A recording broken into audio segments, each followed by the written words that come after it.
Is your kitchen set up for success and efficiency? Having an organized kitchen makes it easier to cook, clean, grocery shop, and meal prep. Here are 4 tips to help you set up your kitchen for success. Tip number 1, declutter. Always start by decluttering.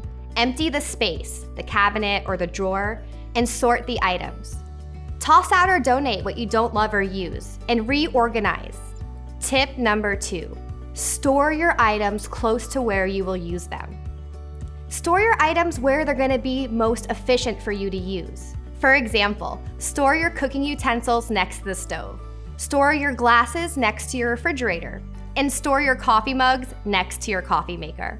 Tip number 3, use drawer dividers to help you store things by categories and sizes. This will make it much easier when you go to look for something. Tip number 4, create zones for like items.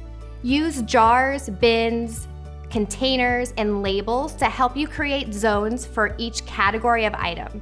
This will help you stay organized and be able to easily find something when you need to use it.